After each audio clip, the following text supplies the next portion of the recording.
Hello guys! Good afternoon everyone! Good morning dyan sa Pilipinas, saan man dakong mundo kayo naroroon.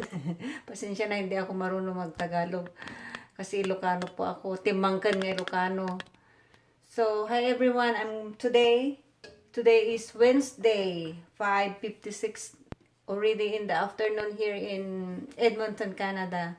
I just got home from work and then I'm going to cook supper, simple stir fry for me and for my husband. So, Grandma Leticia is busy cooking now. I'm going to cook stir fry, okay? So, the only vegetables available in my ref is broccoli, green beans, and yellow red pepper and green peppers. I have chopped carrots and sweet onions, white sweet onions. This one, I like sweet onions. So I got some chicken breast already marinated. I marinated it with soy sauce, black pepper, and sesame oil, and a little bit of cornstarch, and a slice fish tofu. I bought it from TNT supermarket. Ito yung isasahog ko. So now we have to preheat the I heat the wok.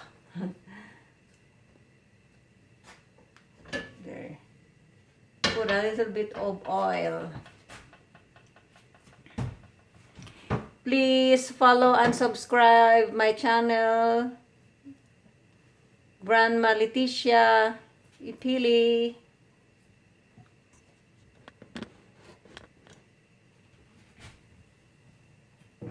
I have here a extra virgin oil. Ito yung this is the one I'm going to use.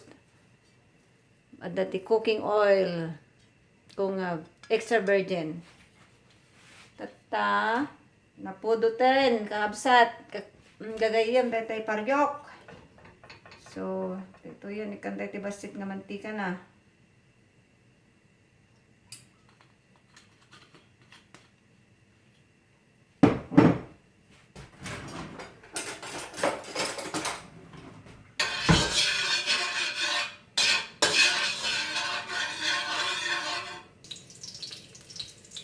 Now I'm sauteing the garlic. Isatay yung datay si bawang, kakapsat.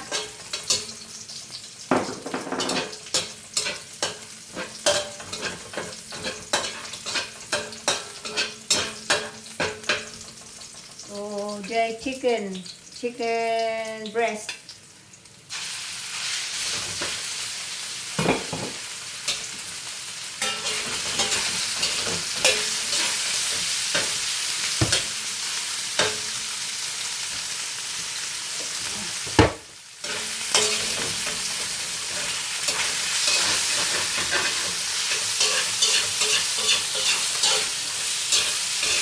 Bisaging ganat ag turn into light brown in color.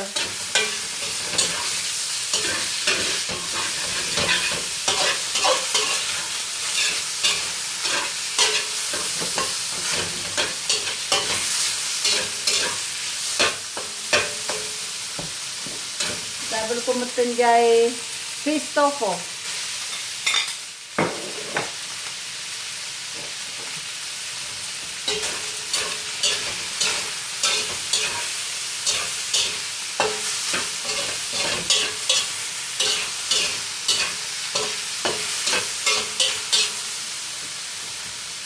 Then the chopped carrots.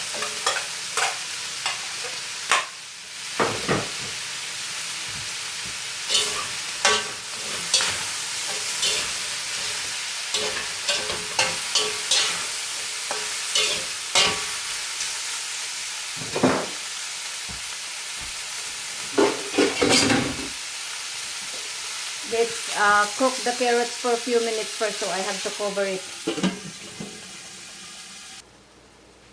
At this point, luto na po yung ating carrots. So,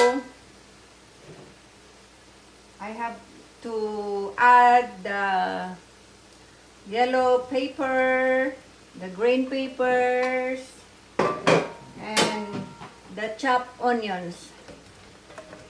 Kasi madali lang naman itong lutuin eh. So, let's continue stirring the vegetables.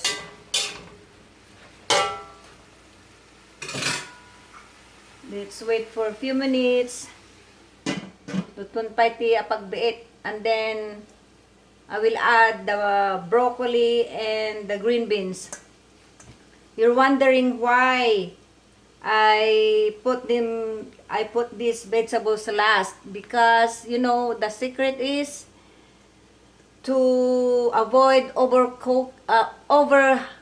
cooking your vegetables, especially those vegetables that can easily get overcooked. You have to parboil them first. So, pinarboil ko daytoy vegetables ko nga daytoy. Before I start cooking, I parboil them. I boiled water, and then I steam them for like a few minutes, and then I drain them so it won't overcook the vegetables.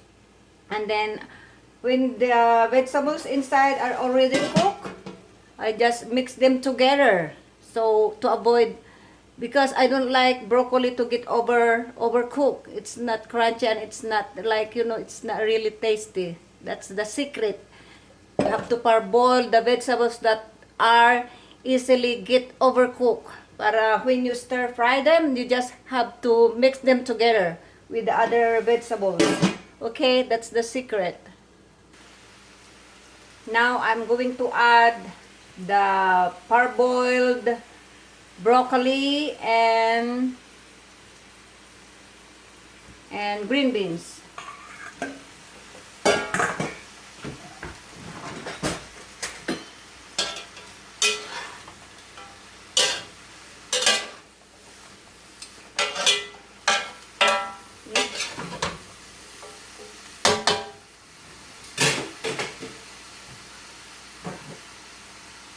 I have to add likhamki oyster sauce. It's Panda brand.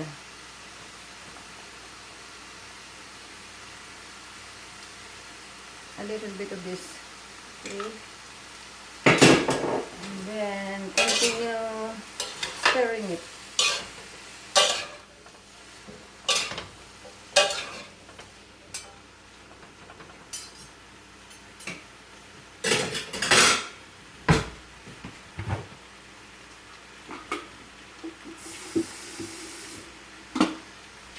I'm going to add a little bit of water. Kantay ti basit nga danom na.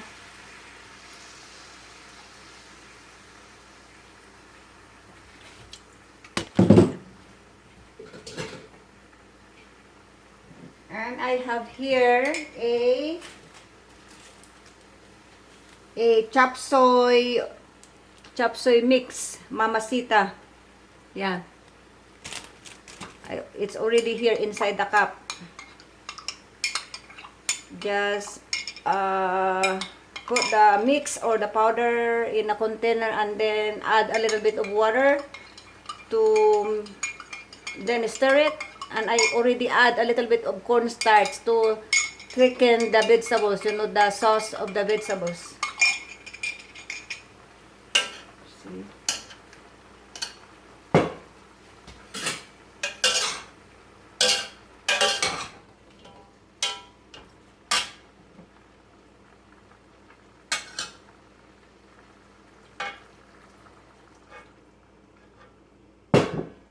Then continue stirring. Stir, stir, stir.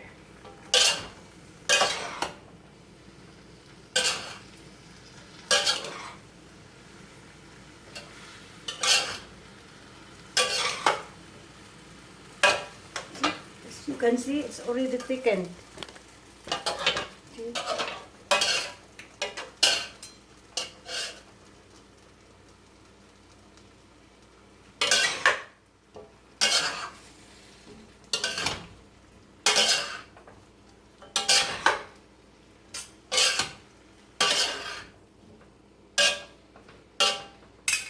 It's done. Naluto. It's ready. See? Have to taste it. Mmm. Yummy. And look at that. Look at the color of the vegetables. That's my simple stir fry. Mabalinyumot nga, you can add